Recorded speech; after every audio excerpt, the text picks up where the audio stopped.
시험 준비 기간은 어떻게 되나요? 저는 이제 하루 전에 두세 시간 정도. 그 시험 결과, 점수 언제쯤 알게 되나요? 프로세스를 말씀드리면 시험 다 치고 제출하면은.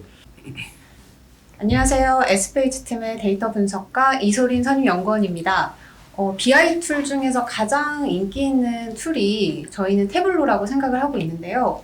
혹시 태블로 자격증을 준비하고 있으신 분이 있으시다면 저희 이번 영상을 좀 봐주시면 좋을 것 같습니다. 저희는 SPH에서 실무자들이 실질적으로 지금 태블로를 사용하고 있는데요. 그리고 자격증도 저희는 가지고 있습니다. 그래서 자격증 A2부터 Z까지 어떤 식으로 저희가 했는지에 대해서 좀 더 공유 드리면서 저희의 중요한 어떤 팁, 노하우를 좀 전수하는 시간을 갖겠습니다. 그렇다면 저희 태블로 자격증도 가지고 있고 태블로도 전문적으로 지금 현재 협업에서 이용하고 계시는 분들을 좀 소개를 드리겠습니다. 안녕하세요. 태블로 파트너사 SPH와 협업하고 있는 컨설턴트 최정민이라고 합니다.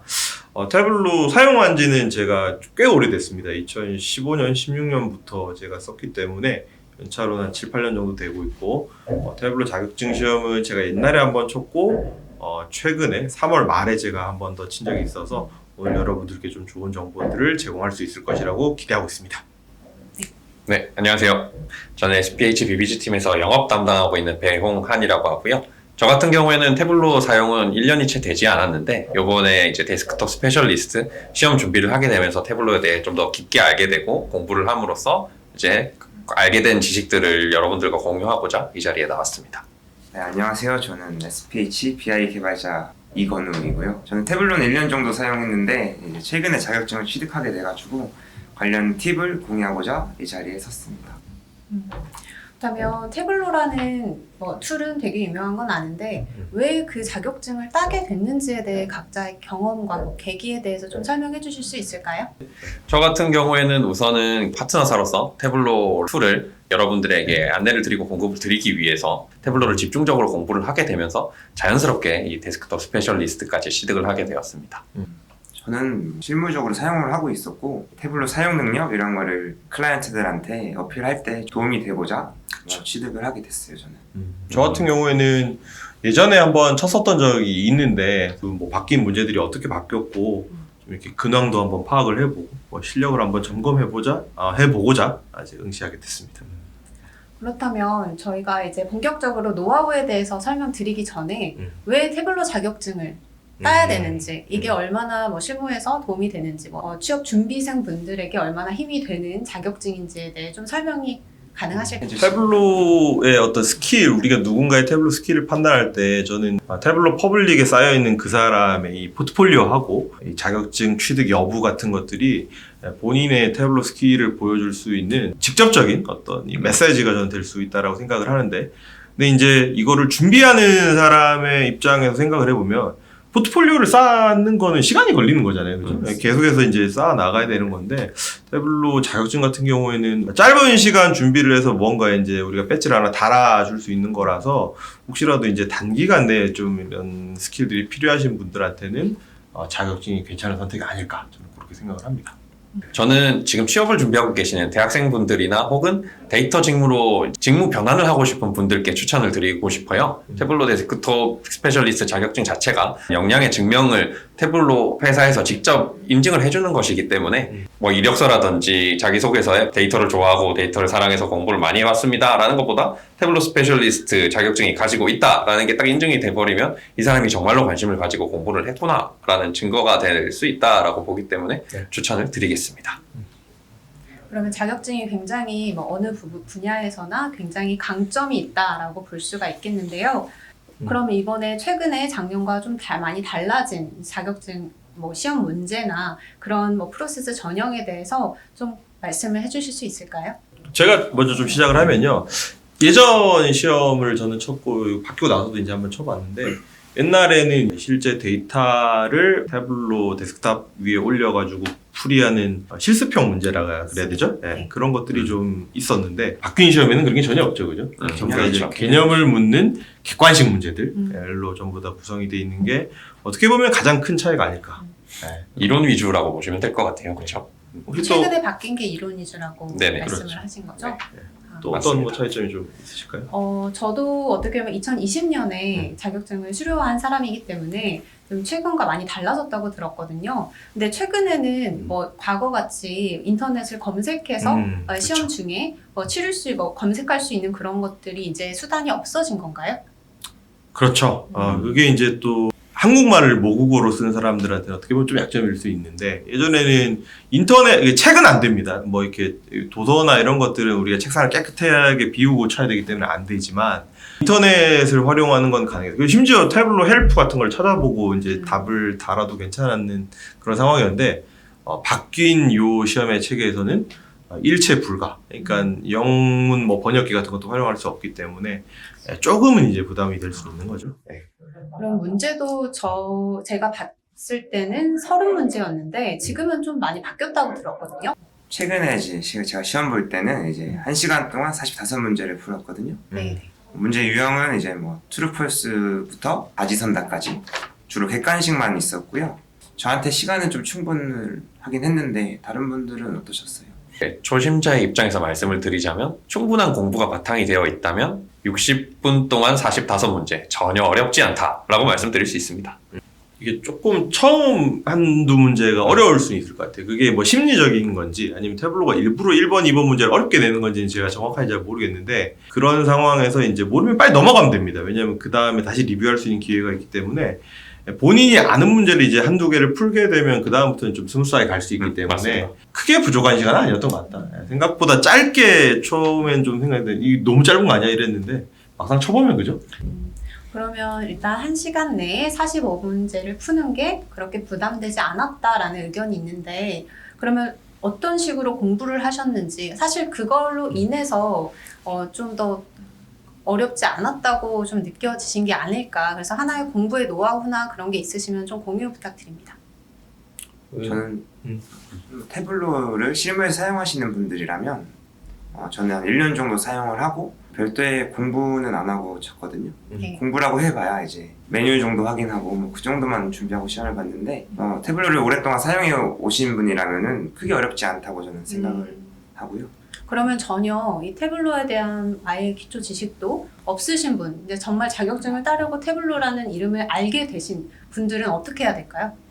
제가 그런 입장이라고 말씀을 드릴 수 있을 것 같은데요. 저 같은 경우에는 태블로를 활용해서 직접 뭐 프로젝트를 한다거나 실무를 뛰어본 적이 없기 때문에 아무래도 혼자 공부하는 부분에 있어서는 한계가 있을 수밖에 없죠. 그래서 저는 이런 부분을 보완을 하기 위해서 영문으로 된 용어를 본다든지 태블로 공식 홈페이지에서 제공하는 다양한 이제 가이드들을 주로 이제 참고를 해서 공부를 했었고 그게 큰 도움이 됐던 것 같습니다.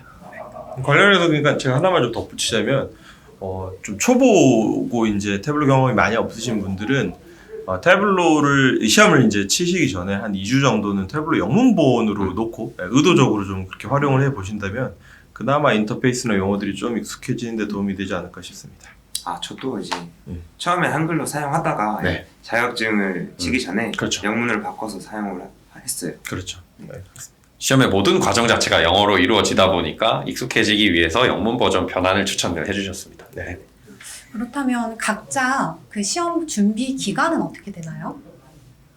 글쎄요. 저는 뭐 태블로를 오래 사용했기 때문에 뭐 엄청 오래 준비한 건 아닌 것 같고요. 한두 주 정도 이렇게 용어나 아니면 태블로 메뉴 같은 것들 좀 구석구석 살피는 저는 좀 가볍게 준비한 편인데 다른 분들은 어떠신지 모르겠습니다. 일단 저 같은 경우에는 아무래도 아직까지 태블로가 완전하게 익숙하지 않다 보니 기능 숙지까지 하면서 이제 용어를 학습을 했었고요. 그게 한 달 반에서 넉넉하게 2달 정도는 아주 여유 있게 저도 업무를 하면서 이제 준비를 하던 것이다 보니 그 정도 2달 정도 넉넉하게 잡으면 될 것 같습니다. 저는 이제 하루 전에 한 2-3시간 정도 태블로 이렇게 저렇게 만져보고 이제 태블로 공식 사이트에서 주는 문서들을 읽어보는 시간을 가지는 정도로 준비를 한 것 같아요. 네. 공식 문서라고 말씀하시니까 어떤 건지 제가 정확히 모르겠는데 거기 오피셜하게 프랩 가이드가 나와요. 그래서 그거는 반드시 좀 읽어보시고 네. 네, 시험에 대해서 좀 기본적으로 숙지하시는 시간을 가지시면 좋을 것 같습니다.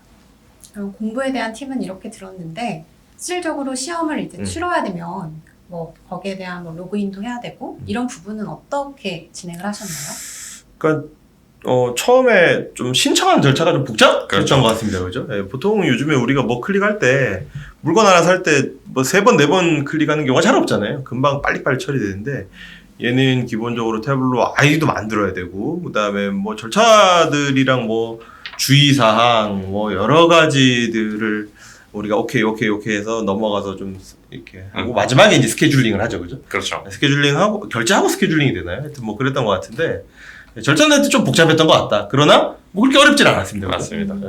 저 같은 경우에 태블로 계정을 제가 그냥 평소에 닉네임으로 쓰고 있는 영어 이름을 등록을 해두었었는데요.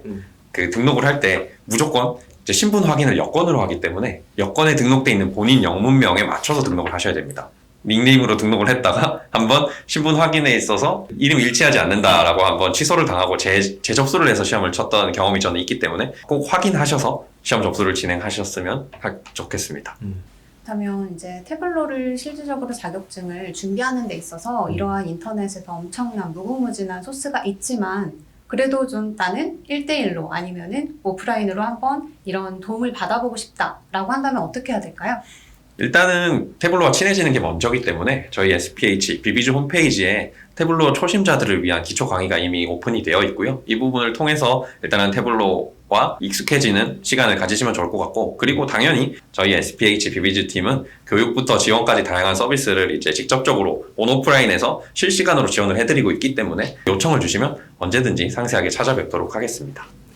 그럼 태블로 자격증 뭐 문제를 직접적으로 알려드리긴 좀 어렵겠지만 뭐 이론이 많이 나온다, 이론이 100%다라고 하는데 그 이론이 정확히 어떤 카테고리에 대한 그런 문제가 나오는 건지 좀 잠깐이라도 좀 힌트라도 주실 수 있으실까요? 그러면 제가 일단 먼저 한 말씀을 드리고 싶은 게요. 태블로가 굉장히 중요시 여기는 개념 자체가 데이터를 이제 분류하는 것인데요. 데이터를 태블로는 차원과 측정값이라는 두 가지 카테고리로 나누고 있습니다. 이 두 가지를 가장 먼저 익히시는 게 중요할 것 같아요. 그렇죠. 아울렛 좀 붙이면은 태블로에서 우리가 중요하게 얘기하는 그 개념들이 있잖아요. 뭐 차원과 측정값 말씀해 주셨고 연속형, 불연속형 뭐 이런 개념들도 이제 아주 기초적인 개념이잖아요. 그런 거에서부터 차트의 종류 이거는 뭐 어차피 프랩 가이드에 다 나와 있는 거기 때문에 그 다음에 어떠한 것들을 구현하려고 해요. 근데 어떻게 하면 될까요? 뭐 이런 문제들이 있죠. 근데 이런 게 좀 어려웠던 게 우리가 특정 기능을 구현하기 위해서 보통 이렇게 쓰다 보면 쓰는 방법만 계속 쓰잖아요. 그죠? 그렇죠. 이렇게 해서 이렇게 하면 이게 되는 걸 아는데 태블로에서 그 방법만 있는 것도 아니잖아요. 그럼요. 어떻게 돌아서 하면 또 그게 되고 또 다르게 돌아서 하면 그게 되는데 이런 게 이제 모두 골라라 형태의 문제로 나왔을 때 조금은 좀 애매했던 것 같습니다. 어려웠던 것 같습니다. 그거 뭐 태블로 열어서 한번 확인해 보면 되지 않느냐. 태블로 열지 못하죠. 그 시험을 그렇죠. 치는 상황에서는 태블로를 오픈할 수가 없거든요. 그렇기 때문에 좀 어려움이 있지 않았나. 개인적으로 지금 입이 너무 근질근질한데요. 다 알려드리고 싶은데 이게 그 시험 약관 정책상 저희가 문제 유출을 드릴 수가 없어가지고 이 정도밖에 알려드릴 수가 없네요. 안타깝습니다. 그러면은 뭐 태블로 자격증 문제들이 대부분 실습보다는 이론이 많다라고는 하지만 이론을 알려면 내가 태블로를 직접 이용을 해봤어야 되겠죠. 그래서 그러한 경험을 꼭 유료로 내가 구독을 해서 태블로를 사용을 해야 되는 건지 그 전에는 어떤 방법이 없는 건지 학생 같은 경우에 좀 자유롭게 사용을 할 수 있고 저도 학생 때 그렇게 사용했던 경험이 있고 일반인분들은 이제 체험판을 다운로드하면 보름간 사용할 수 있는 걸로 알고 있거든요. 그거 잘 활용하시면 그 기간 동안 준비하셔서 취득하는데 어렵지 않을 것 같아요. 영상 하단에 더보기 링크 눌러보시면 체험판 다운로드 할 수 있으시니까요. 지금 바로 다운받으셔서 태블로 데스크톱 스페셜리스트 준비 같이 진행해 보시죠. 그러면 태블로를 지금 자격증을 실질적으로 따려고 하는 사람들 뭐 공부까지는 이렇게 뭐 알아봤는데 그 날이 되면은 다들 떨리잖아요. 그러면은 그때 있었던 에피소드가 있으실까요? 이런 거는 좀 주의해야 된다. 이런 건 있으실까요? 제 이야기는 아닌데 제가 아시는 분께서 전날 과음을 하시는 바람에 시험 일정을 변경을 하셨어요. 변경이 가능한가요? 변경을 했는데 이제 추가 차지가 발생하더라고요. 얼마 정도? $25가 발생하는데 아깝죠. 그 돈. 그쵸. 다른 뭐 에피소드가 있을까요? 일단은 시험 자체가 온라인으로 이루어지고 있거든요. 접수를 하시면 아시겠지만 시험을 칠 때 웹캠을 통해서 1대1로 감독관과 직접 채팅이라든지 혹은 음성 채팅으로 대화를 하게 되는 경우도 있는데 타이트한 감독관일 경우에는 책상 위에 어떤 물건이 있는지 웹캠을 통해서 들어서 다 보여주고 검사까지 하는 경우도 있으니까요. 이런 부분에 있어서 당황하지 않으시면 될 것 같습니다. 저는 핸드폰도 이제 보이는 곳에 치우라고 하고 핸드폰도요? 손 닿지 않는 곳에 치워두라고 맞아요. 했었어요. 네. 제가 그걸 물어봤어요. 나 시계 보려고 좀 핸드폰 이렇게 해도 되냐 그러니까 그거 안 된다고 하고 그걸 좀 걱정을 했는데 거기 시험 막상 들어가면 이게 타이머가 줄어드는 네. 그게 있어가지고 그것 때문에 뭐 문제가 생기지는 않았던 것 같고 저는 2번 정도 이렇게 시험 중간에 이제 채팅으로 경고 메시지를 받았는데 첫 번째는 우리가 영어를 이렇게 보다 보면 나도 모르게 이렇게 중얼중얼거리면서 이제 그 문장을 따라 읽으면서 의미를 파악하는 경우가 또 없지 않지 않습니까? 그럼요. 한국 사람들은. 그럼. 근데 그거 하지 마! 라면서 이제 얘기를 하길래. 아저씨. 근데 거기 처음에 멈도하지 않겠다라는 뭐 이렇게 그게 있어요. 이게 주의사항 같은데. 유출 방지 목적이겠죠, 당연히. 보고 제가 했다가 한번 경고 메시지를 받아보고. 그 사람이 카메라를 통해서 저를 계속 보는 것 같아요. 아까 말씀하신 좀 빡센 감독관이었던 것 같습니다. 그리고 두 번째는 모르는 문제 같은 경우에는 이게 한국말이 아니다 보니까 이렇게 카메라가 아니죠. 화면에 이렇게 얼굴을 갖다 대고 이제 좀 더 자세히 읽으려고 했는데 카메라로부터 좀 떨어지라는 그 채팅 메시지를 받아서 부담스러워서 그런 거 아닌가요? 뭐 그럴 수도 있을 것 같고요. 모르겠습니다. 그야말로. 근데 아마 추측으로는 이렇게 얼굴을 대면은 이 손으로 또 뭔가 어떤 발생할 수 있는 부정행위의 가능성 이런 것들이 모니터링이 안 되기 때문에 그랬던 건가 싶기도 하고 그런 게 뭐 전혀 문제 없었다는 분들도 계셨지만 저 같은 경우에는 좀 엄격한 감독관을 만난 케이스가 아닐까. 총 45문제를 1시간 동안 푸는데 만약에 제가 이 문제를 너무 어려워서 막히면 어떻게 해야 되나요? 거기 보면 체크하는 게 있어요. 이거는 내가 다시 보겠다 나중에. 그렇게 어려운 문제는 체크하고 빨리 넘어가는 방식으로 저는 전략을 잡았습니다. 스킵이 가능한 건가요? 네, 스킵이 가능하고요. 내가 체크한 문항은 다시 보기도 가능해가지고 그런 거 잘 활용하시면 뭐 시간 내에 충분히 풀 수 있을 것 같아요. 그러면 이제 이 1년의 과정을 거쳐서 제출을 했을 때 그 시험 결과, 점수, 내가 패스를 했는지 페일을 했는지는 언제쯤 알게 되나요? 조금 프로세스를 말씀드리면 시험 다 치고 제출하면은 감독관이 뭐 어땠냐 하는 아주 간단한 몇 개 설문이 나와요. 그거 이제 몇 개 응답하고 나면 그 다음에 이제 바로 나와서 그 자리를 뜰 때 이제 기분 좋게 뜨느냐 아니면 그렇죠. 좀 이렇게 안 좋은 마음을 가지고 뜨느냐가 정해지는 거죠. 그런 맞습니다. 면에서는 또 굉장히 또 쿨한 테스트 같기도 합니다. 그리고 이게 아마 제가 알기로는 시험에서 페일을 받으면 그 재시험 칠 때까지 그런 기간이 있는 걸로 제가 확인을 했거든요. 만약에 뭐 2번 떨어지면 뭐 한 달 이내 못 치고 뭐 그런 게 있더라고요. 최대한 한 번에 붙을 수 있도록 좀 저희가 좀 도움을 드리면 좋을 것 같네요. 네, 이상으로 태블로 자격증에 대한 Q&A를 전반적으로 좀 파헤쳐 보는 시간을 가졌는데요. 저희 SPH에서는 실질적으로 태블로를 이용해서 대시보드를 만들고 데이터 분석을 옮기고 그러는 작업들을 다수의 경험이 있기 때문에 자유롭게 편안하게 연락을 주시면은 저희가 거기에 대해서 충분한 도움을 드릴 수 있을 것 같습니다. 이상으로 SPH 비비즈팀 이소린 선임연구원이었습니다. 감사합니다. 감사합니다. 이렇게 해야지. 구독해달라고.